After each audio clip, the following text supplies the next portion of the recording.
कहानी उन आम घरों की है जहां खाने वाले तो कई लेकिन कमाने वाला एक मर्द ही होता है। बावजूद इसके उससे उम्मीदें कम नहीं होती।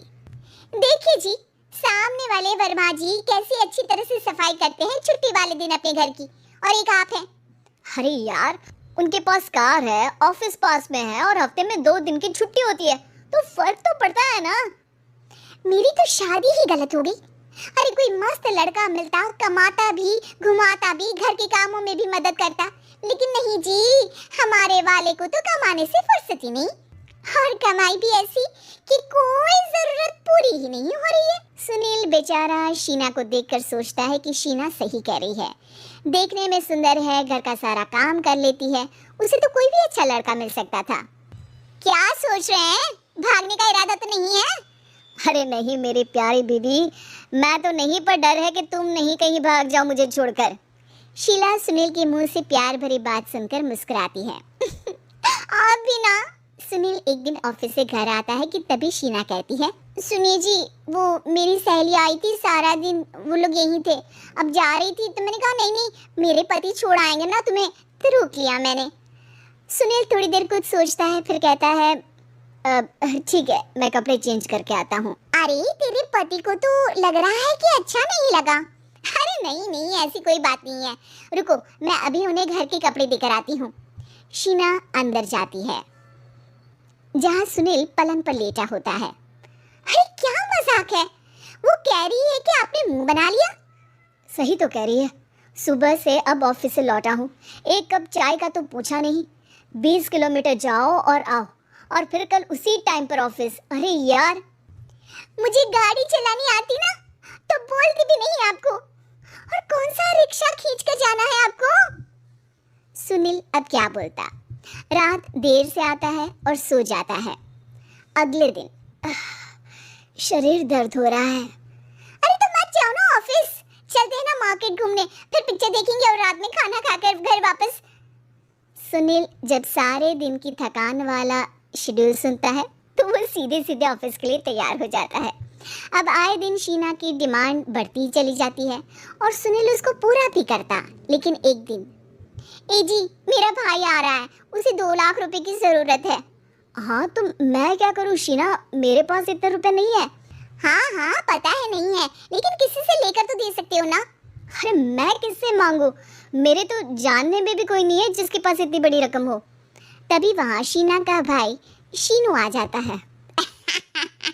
जीजा जी कैसे हैं आप? अब मैं ठीक हूँ शीनू, अचानक इतनी बड़ी रकम की जरूरत कैसे पड़ गई? अरे जीजा जी, वो बिजनेस शुरू किया ना, तो उसके लिए पैसे की जरूरत है, काफी हो चुका है, थोड़ा पैसा बचता है तो मैंने सोचा आपसे ले लूं। अब देखो, मेरे ऑफिस में कुछ लोग हैं जिनकी सेविंग अच्छी है, मैं उन लोगों से बात करके देखता हूँ। सुनील ऑफिस से किसी से पैसे लेकर शीना को दे देता है। शीना वो पैसा भाई को दे देती है 2 महीने बाद। अरे यार शीना, वो ऑफिस वाला आदमी अपने पैसे मांग रहा है, कैसे दूं? अपने भाई से बोलो ना पैसे दे दे। अरे हाँ हाँ दे देगा, कहाँ भागा जा रहा है, आप उनको बोल दो कि दे देंगे। थोड़े दिन बाद, शीना वो आदमी मुझसे आज भी पैसे मांग रहा था यार, मैं तंग आ गया हूँ, ऑफिस जाते ही सामने उसका चेहरा दिखता है, क्या बोलूँ, बार बार पैसे मांगता है। अच्छा मैं शीनू को फ़ोन लगाती हूँ, बात करके देखती हूँ। शीना भाई को फ़ोन करती है लेकिन वो फ़ोन उठाता ही नहीं। लगता है भाई कहीं ऐसी जगह है जहाँ नेटवर्क की समस्या होगी। सुनील अगले दिन दोपहर को ही घर आ जाता है। उसका चेहरा उतरा और परेशान सा होता है, वो रोने लगता है। अरे क्या हुआ जी, आप इतना परेशान क्यों हैं? सब ठीक तो है ना? अरे नहीं शीना, कुछ ठीक नहीं है, मैं ठीक नहीं हूँ। तुम्हारे भाई के लिए मैंने जो पैसे लिए थे, उस आदमी ने आज भरे ऑफिस में सबके सामने मेरी बेइज्जती कर दी। सबके सामने आज मैं कर्जदार बनकर खड़ा था। मैंने हर वो प्रयास किया घर चलाने के लिए जो मैं कर सकता था, लेकिन अब नहीं होगा। वो फिर रोने लगता है। अरे आप तो औरतों की तरह रो रहे हैं, मर्द हैं आप। क्यों, आदमी के सीने में दिल नहीं होता, या फिर वो इंसान नहीं मशीन होता है? अरे मैं थक चुका हूँ शीना, तुम समझती क्यों नहीं? मैं भी शारीरिक और मानसिक रूप से थकता हूँ, मैं भी आराम करना चाहता हूँ, सुकून चाहता हूँ। मैं अब कुछ नहीं कर सकता। कुछ नहीं। वो बैठ जाता है। शीना पति को हैरान परेशान देखकर चुप हो जाती है।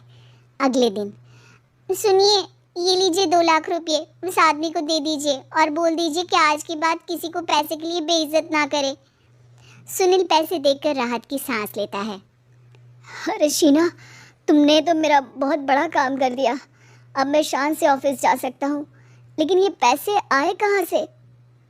ये पैसे मैंने अपने गहनों को गिरवी रख कर लिया है। तुम ठीक रहो, निश्चिंत रहो, मैं बस यही चाहती हूँ। मुझे माफ़ करना, पर अब मैं समझ चुकी हूँ कि मर्द को भी दर्द होता है।